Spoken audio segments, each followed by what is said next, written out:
everybody. Welcome to Heart Talks with Dr. Gloria. I'm your host, Dr. Gloria Thomas Anderson, and I'm so excited that you're here tonight and that we have a very special guest. Her name is Jenn Kleiber.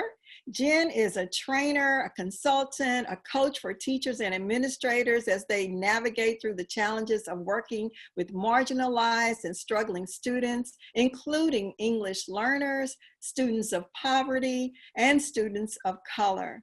She has a passion for equipping teachers with the knowledge that they need to create and facilitate a thriving and successful classroom. Jenn hopes that her work brings hope and solutions to teachers so that they can bring hope and learning to their students. Hey, Jenn.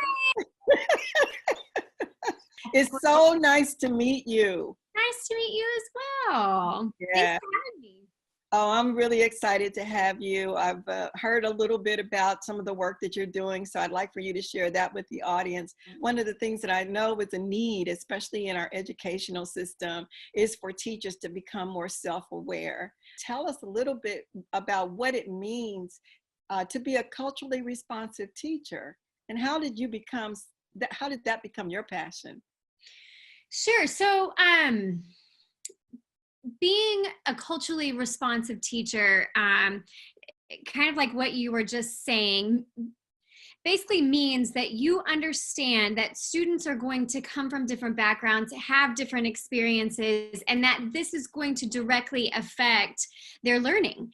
And so as a teacher, we want to make sure that we are getting to know our kids, that we're learning about our kids, and then that we are intentionally planning for instruction that moves those students into the highest level of academic success that they can get to.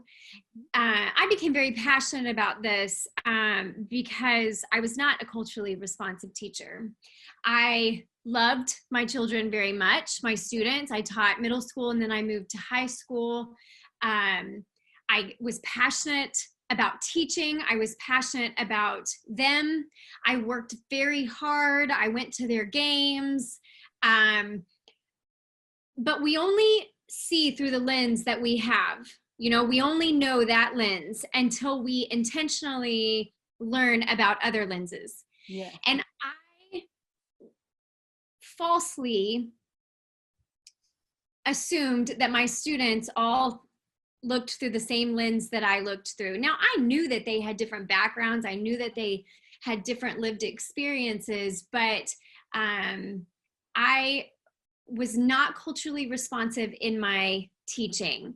I had great relationships with them, but my students were not learning at the highest level that they could have been learning. They loved me. I loved them, but I look back and think how much I shortchanged them on the instructional piece of it because I was not able to take them into that higher level of thinking. And there are so many teachers who are in the same boat.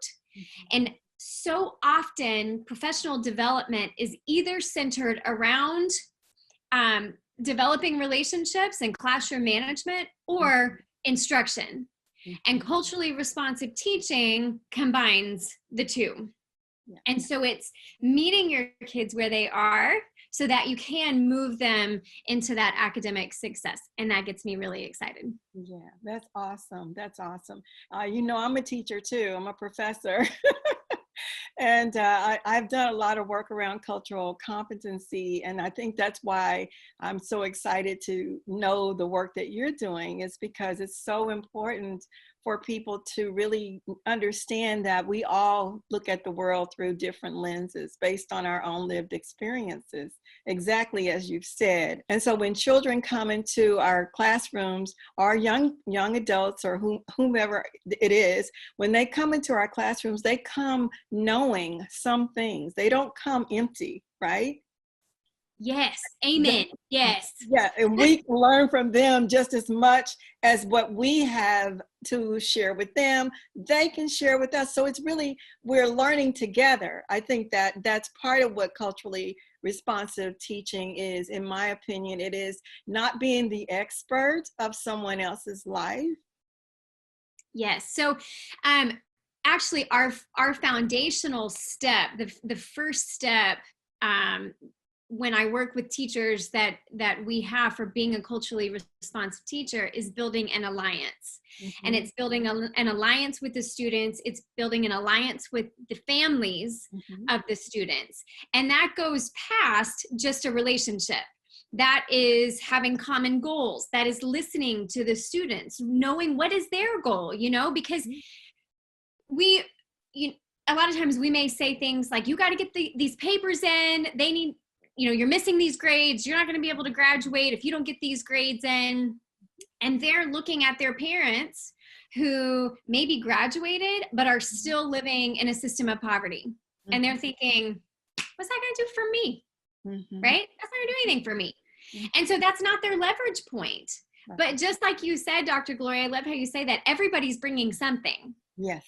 And so when we can first give relevancy to what it is we're wanting, our goals for the students, mm-hmm. and then second, knowing what is it that you want, and then how can we work together to get there, yes. That's that alliance piece that gives the students ownership. Yeah. And builds a relationship, and that's the jumping point for everything else. Yeah. One of the things that I know that it would be great if we did live like in a world that everybody was on the same page, if you will, but we don't, and like you said, a lot of children that come from marginalized communities and families and situations, they come with a lot of other things. Their world is not just education or that classroom. They bring with them, as all children, all parts of who they are to the table. They bring their environment, they bring their home life, they bring whatever issues that they're dealing with that they may not even know. So when you look at doing things on a culturally relevant, from that perspective, you're actually taking in consideration of the whole person, is what I see and hear. Absolutely. And, we've always heard the saying, I think, education is power, literacy is power, it can empower you to do all these things. And I really got to thinking, so why doesn't it for everybody? Mm-hmm. Why doesn't it? And that kind of led me on this path of, sometimes I think one person's idea mm-hmm. of empowerment, it looks different for another person's, and so my path might be this, mm-hmm. But if that's not my student's path and all I'm doing is speaking into my path, they're not seeing any relevancy to that, but they're going to have a path. It might be to open their own business. It might be to take care of their families, there's any number of them. I worked with a lot of English learners, and several of my students, I had one kid, and I guarantee you he made more money than I did as a teacher, and he could fix any cell phone, spoke very little English. He came over as a newcomer in like 10th grade. And quite frankly, he needed a different path. Yeah. Because he already was business minded, and he was already moving forward with that in his community. Mm-hmm. And so for me to just be preaching you need to do this so that you can pass this test and get here, and not take into consideration anything that he's bringing to the table or that he even wants to do.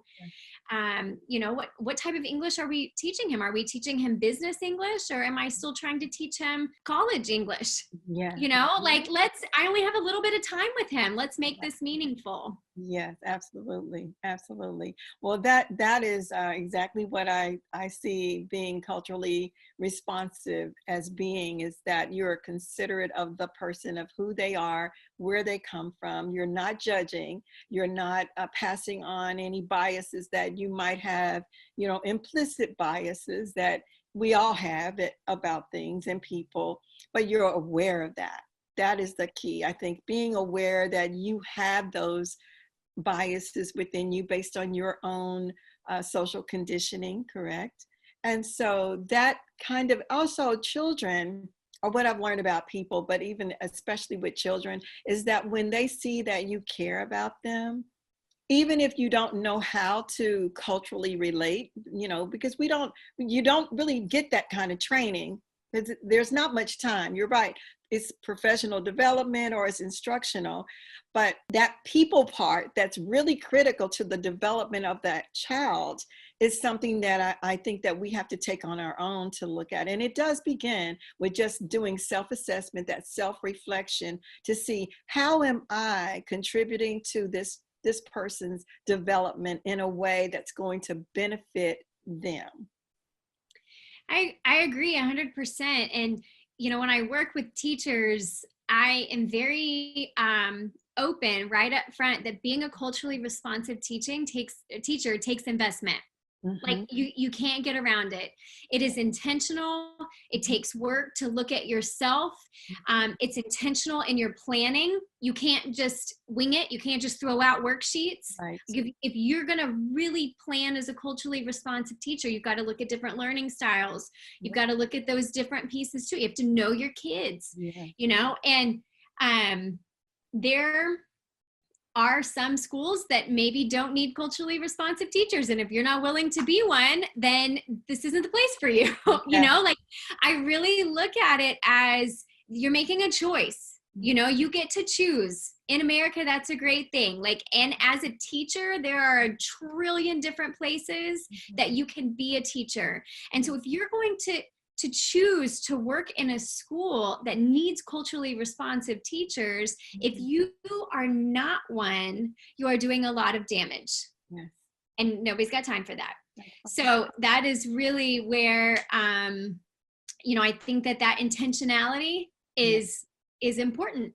Well, on that note, I know that you're doing some other work, and I want you to tell us a little bit about that effort to address race matters in your community, because that is an issue. We all know it. We don't like to talk about it. It is a hard topic to talk about, but in education, teachers and administrators, they are subject to racism as well. And so would you tell us a little bit about the work that you've been doing with your private group to talk about race matters? Sure. So, this is a learning curve. And I think it's a learning curve for everybody. I mean, I think that now that everything has surfaced, that everyone is having to kind of figure out how to have these conversations and to have them in a respectful manner, but yet also in a manner that gets things done. We need to have some conversations here. And so because of the nature of my work, I obviously want to be knowledgeable and don't want to be walking blindly through this. And also I just want to know, I realize the deficits in my own learning. And so I realized that I needed help and that I wanted to bring in really bright women that love Jesus, that could all kind of come together and have some of these conversations in a safe place where we could ask questions. And I think that is going to be really crucial. I've had some difficult conversations outside of the group. And, when I can really sit down and kind of get through the emotion piece with people to really say, okay, let's move past our feelings on this and let's talk about what's actually happening, we can get somewhere.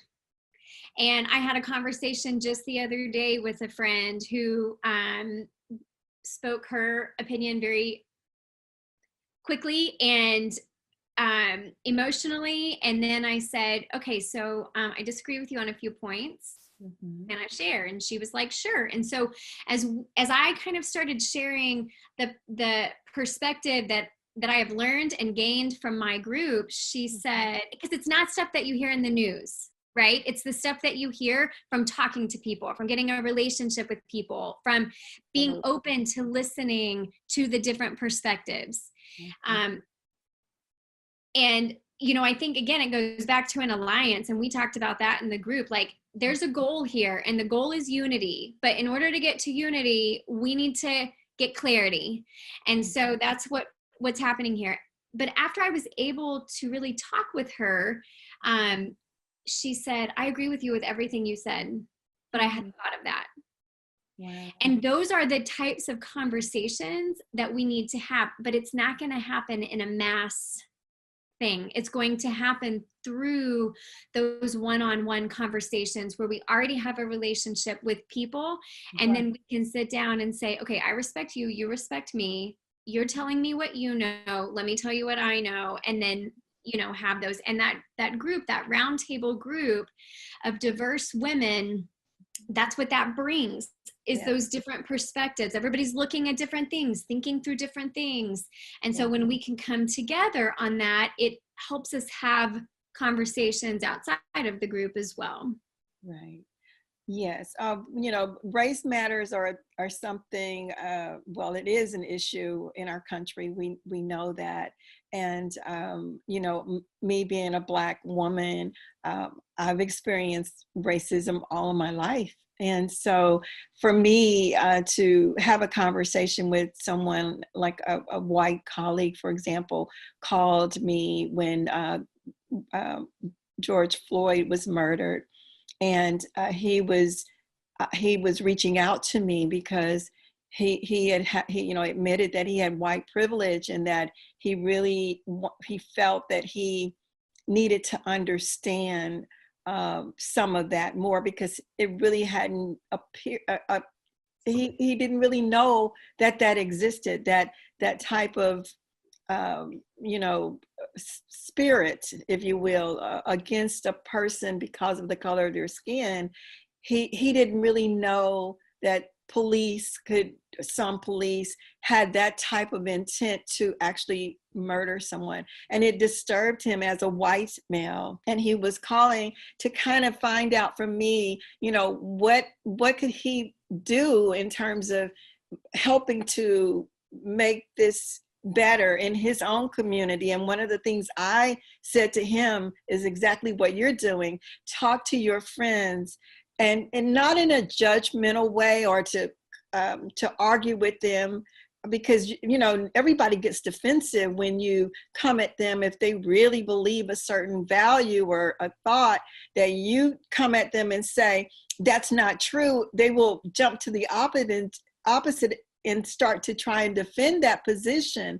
But like you did, is that to listen to them, no matter if it's something you don't agree with, that you totally think is way off, that you don't judge them, but in the love that you have in you. I love the fact that you said that you asked her if you could share your thoughts.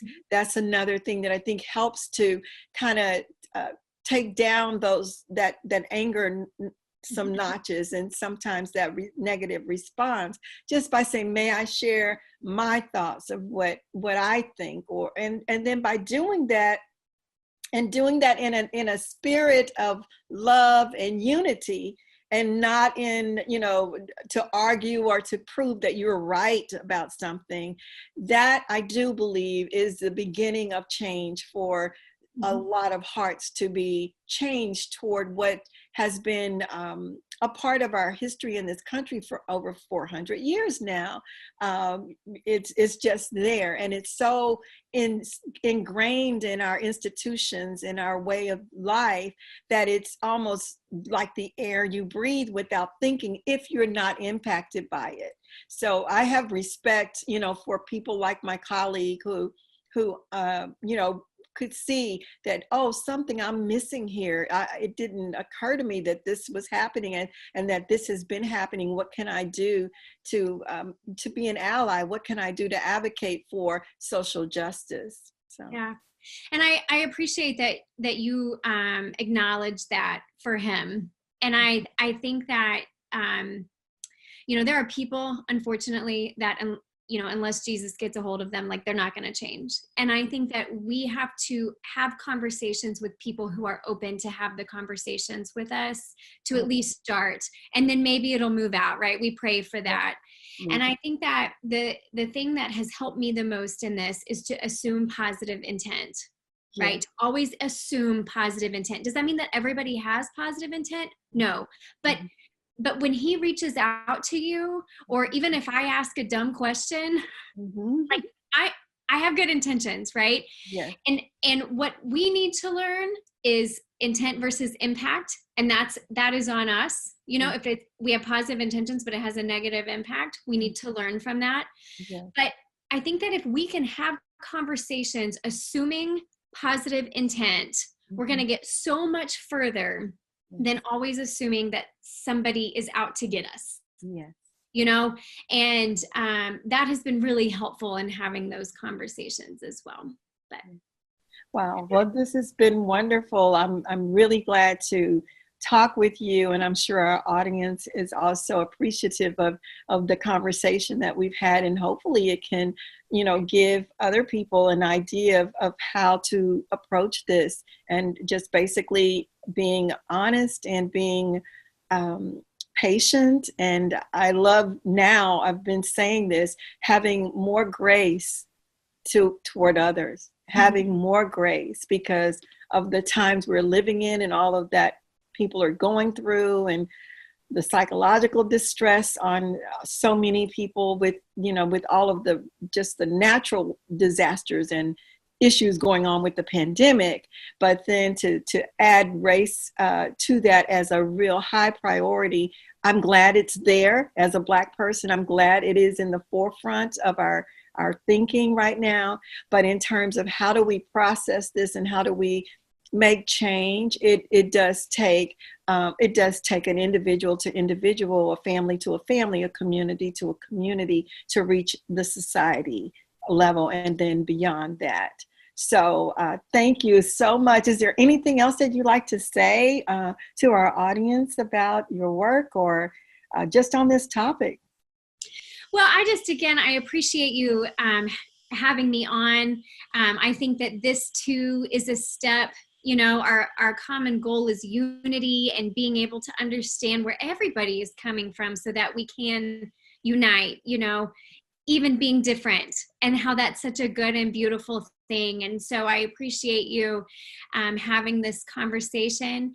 We are continuing to work for kids. We're continuing to work for teachers. There's a lot of really great teachers who just need to learn, who just need to be educated, and are eating up. I feel so good when I get to work with teachers who are just eating it up. They're so desperate to reach their kids. This gives them a tool to be able to do that, a way to think, to be able to do that, a way to plan where they actually see kids succeed, and it's really exciting for them. And so that's where we are. Well, I really appreciate your time tonight. Thank you for joining me, and we'll have to talk again. I'm just really excited about the work you're doing, and continue to do what you're doing. It will make a difference in our children's lives. So thank you, Jenn. Thank you so much. And thank you for the work that you're doing as well. You're welcome. God bless you, dear. Thank you. And thank you for joining in tonight with us. I look forward to us getting together on next Sunday, same time, same place. Have a wonderful week. God bless you.